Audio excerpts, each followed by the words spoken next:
C programming এর Bangla video টিউটোরিয়ালে আপনাদের সবাইকে স্বাগতম। আমি মোহাম্মদ শরীফ চৌধুরী।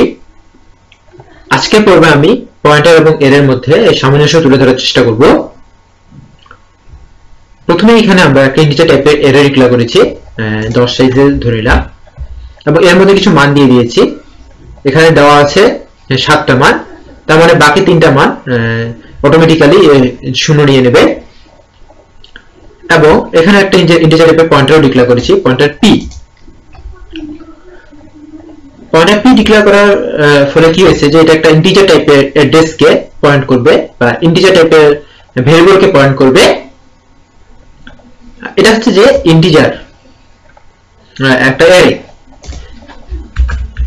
পি ইকুয়াল টু আমরা অ্যাড্রেস দিয়ে সেই পয়েন্টের কাজটা করব।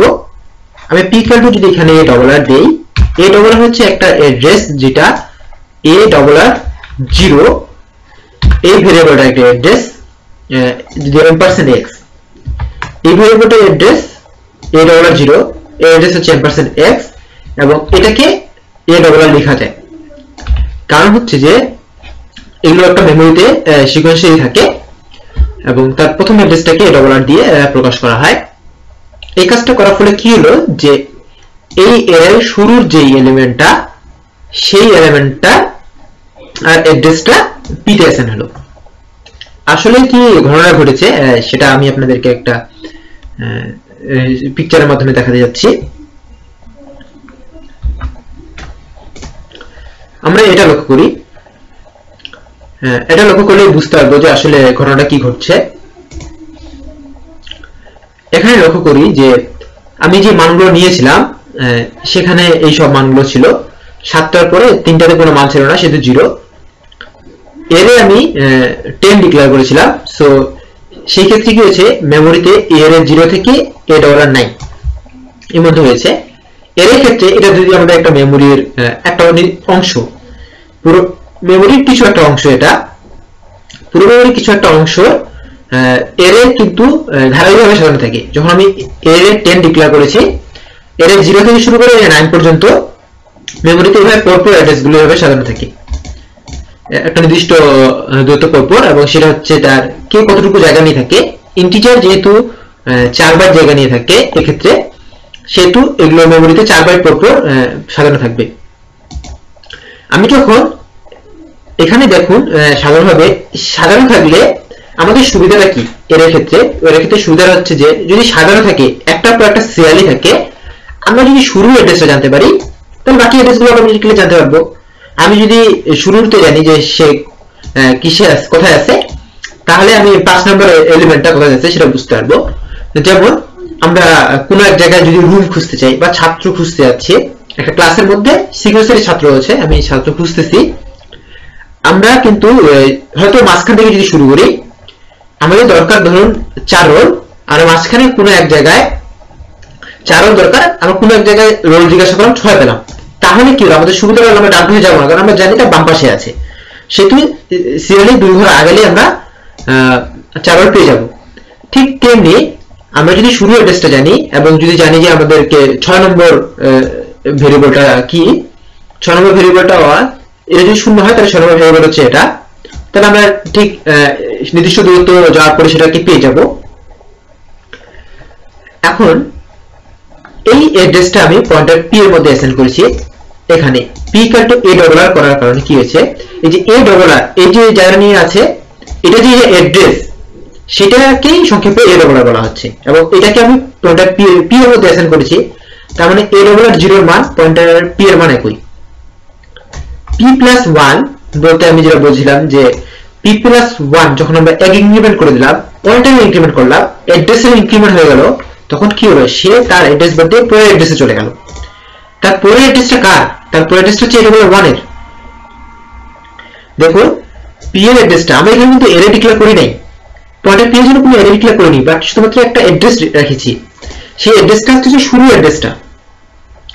শুরু অ্যাড্রেসটা ডিক্লেয়ার করার ফলে কি হলো যে আমি যখন সেই অ্যাড্রেসের সঙ্গে 1 যোগ করলাম, মানে তার পরের অ্যাড্রেসে যেতে যাচ্ছি, তার পরের অ্যাড্রেসটা কি অটোমেটিক্যালি এটা হলো 1 এর, এবং তার পরের অ্যাড্রেস এটা হলো 2 এর, তারপরে অ্যাড্রেস এটা হলো 3 এর, তারপরে অ্যাড্রেস এটা হলো 4 এর। এভাবে আমরা পয়েন্টারের মাধ্যমে সেটাকে ম্যানিপুলেট করতে পারি।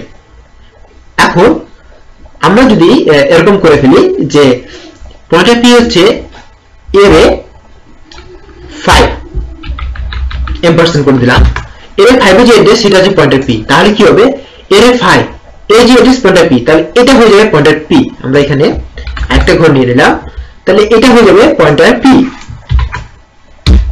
এটা হয়ে যাবে পয়েন্টার p। এটা পয়েন্টার p হয়ে গেলে পরবর্তী ক্ষেত্রে এটা হবে পয়েন্টার p+1 p+1।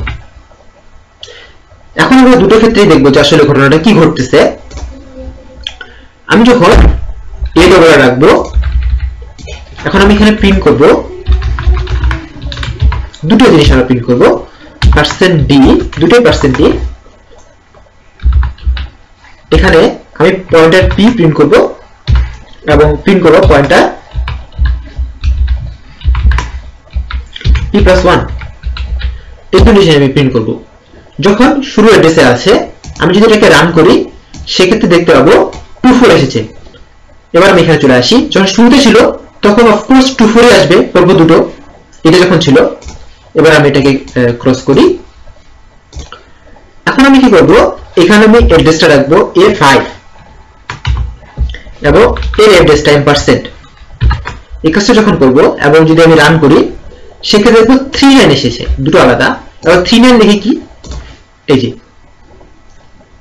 A5, যখন আমি A5 করেছি তাহলে A5 হচ্ছে পয়েন্টার p, এটা হবে পয়েন্টার p এবং তারপরটা হচ্ছে পয়েন্টার p+1, যখন আমি A5 এর অ্যাড্রেসটা অ্যাসাইন করেছি। এভাবে পয়েন্টারের সাহায্যে আমরা ম্যানিপুলেট করতে পারি।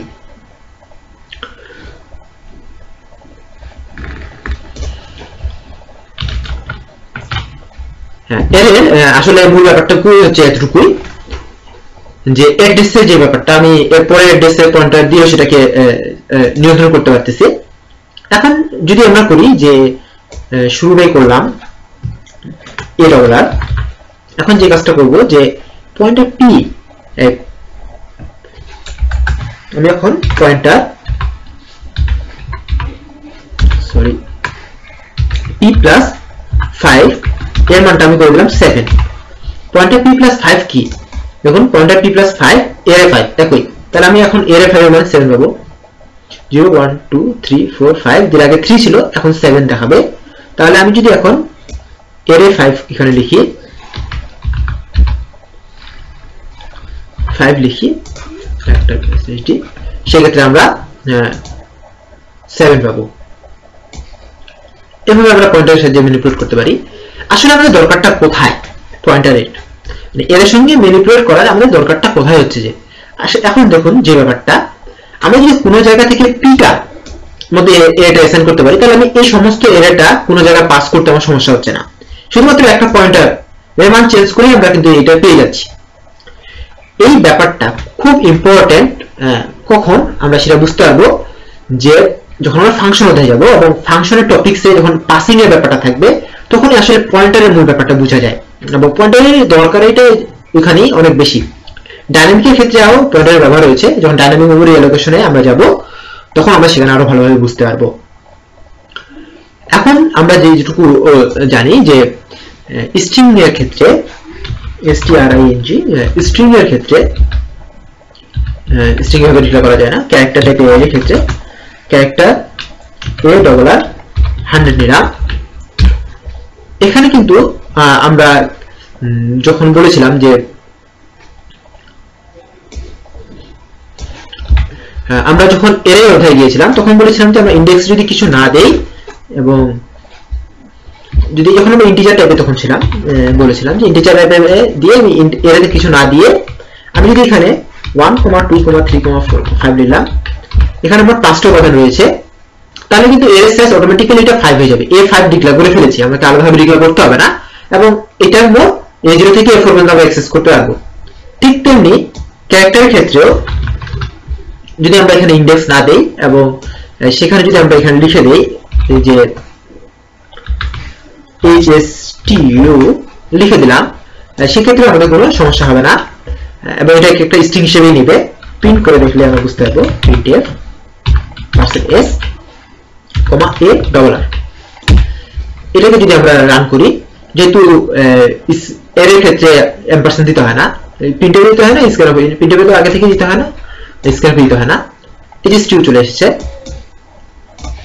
আমরা এটা না করতে এর না দিয়ে আমরা এখানে পয়েন্টার দিয়ে কাজটা করতে পারি, সেই ক্ষেত্রে কোনো প্রকার এরর আসবে না। কিন্তু এখানে একটা অসুবিধা হচ্ছে যে আমরা এভাবে কাজটা করা উচিত না। এর কারণ হচ্ছে যে এর যে মেমোরি ব্যাপারটা সেটা ঠিক মতো হয় না। আমি এখানে একটা এরে ডিক্লেয়ার করেছি, একটা পয়েন্ট করেছি এবং সিগনেচারে সেগুলো নিয়ে নিয়েছে, এবং এই জিনিসটা আসলে মেমোরি যেটা বলেছিলাম যে আসলে ঠিক পরিমাণ মেমোরি থাকতে পারে না থাকতে পারে সেটার ব্যাপার থাকে।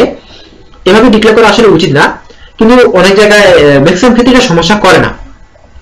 তো আমরা সাধারণভাবে যেটা চেষ্টা করবো সেটা হচ্ছে এরে ডিক্লেয়ার করে করার চেষ্টা করব।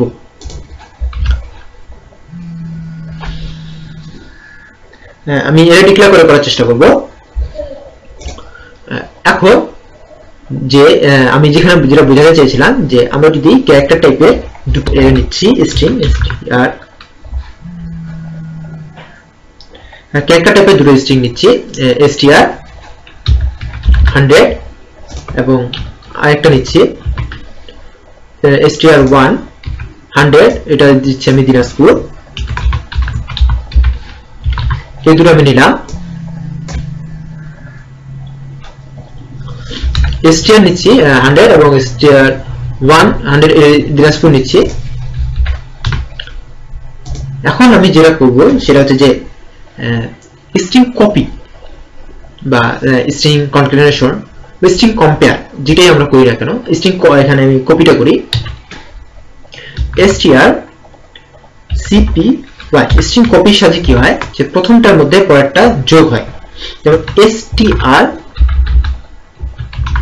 দুটো কিন্তু বেস অ্যাড্রেস দিতে হয়, str1 দিয়ে দিলাম। এর মানে কি আমি একটা স্ট্রিং এর ভিতর আরেকটা স্ট্রিং অ্যাসাইন করব। এইটা মনে হচ্ছে যে আমি একটা স্ট্রিং এর ভিতর আরেকটা স্ট্রিং অ্যাসাইন করব। এখন আমি এখানে যদি প্রিন্টএফ দিয়ে দেই %s কমা দেই str দেই, এটাকে যদি রান করি, সরি এখানে স্ট্রিং ডট ইউজ করতে হবে,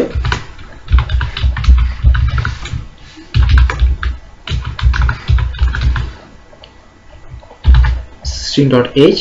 এবার আমি এটাকে রান করি, শুধু দিনাজপুর এসেছে, ও স্ট্রিং কপি, ঠিক আছে, একটা পর একটা আসবে না। তো এই str1 টা str2 তে চলে গেছে।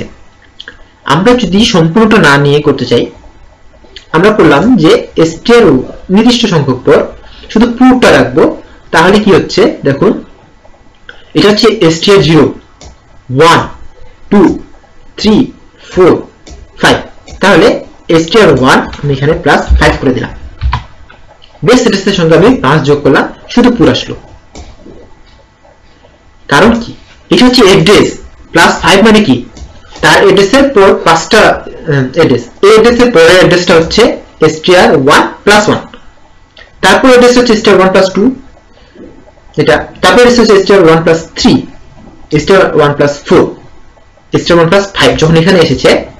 আর str1 +5 মানে কি, আমার এখন স্ট্রিংটা এখান থেকে শুরু হচ্ছে, এরপর থেকে আমি যাব। এই জিনিসটাই এখানে আসলে মূল ব্যাপার। এবং আসলে আমি এটা বলা থেকে যেটা বলতে চাচ্ছিলাম যে strcpy এটা আসলে ফাংশনটা কিছু একটা রিটার্ন করে। এটা কি রিটার্ন করে সেটা হচ্ছে একটা ক্যারেক্টার টাইপের, মানে অ্যাড্রেসটা রিটার্ন করে সম্পূর্ণটাই, যে str অ্যাড্রেসটা রিটার্ন করে। যেমন আমি এখানে যদি একটা ক্যারেক্টার টাইপের পয়েন্টার নেই, পয়েন্টার p নেই, এবং এখানে আমি যদি দিই p = এটা, এবং এখানে যদি আমি p দেই এবং সেটাকে যদি রান করি, সেটাও দেখবেন যে একই আসবে, পুরো চলে আসছে। এবং মূল যে ব্যাপারটা যে এই p এর যে অ্যাড্রেসটা, p এর অ্যাড্রেসটা আমরা যদি %d দেব এবং %d দেব p, আমরা str, এই দুটো অ্যাড্রেস যখন আমরা প্রিন্ট করব, দেখব যে এই দুটো অ্যাড্রেস একই। মানে কি এই ফাংশনটা একটা রিটার্ন করতেছে, সেটা হচ্ছে যে পয়েন্টার টাইপের ক্যারেক্টার পয়েন্টার, মানে এই অ্যাড্রেসটা রিটার্ন করতেছে, সেই অ্যাড্রেসটা আমরা এখানে নিয়ে নিয়েছি, এটা আমরা পয়েন্টার সাথে নিতে পারবো। হয়তো অনেক কিছু আপনারা বুঝতে পারেননি, অনেক সমস্যা হতেই পারে, আপনি টিউটোরিয়ালটা আরো বেশ কয়েকবার দেখলে সেটা ক্লিয়ার হয়ে যাবে। এবং পয়েন্টার এখন আমরা একটু অ্যাডভান্স পর্যায়ে চলে এসেছি, এবং এই জিনিসগুলো বুঝতে গেলে আসলে একটু প্র্যাকটিস দরকার। আগের টপিকসগুলো যদি প্র্যাকটিস না করা হয় তাহলে আসলে আগের টপিকসগুলো একটু সোজা মনে হয়, কিন্তু প্র্যাকটিস না করার কারণে হয় ওই সোজা টপিকসের কিছু কিছু অংশ বাদ হয়ে যায়, মূল বিষয়গুলো আপনারা মাথায় থাকে না, তখন বুঝতে অসুবিধা হয়। সো সেগুলো প্র্যাকটিস করার পরেই এই টিউটোরিয়ালগুলোতে দেখা উচিত। ধন্যবাদ সবাইকে আমার সাথে থাকার জন্য, দেখা হয় পরের টিউটোরিয়ালে।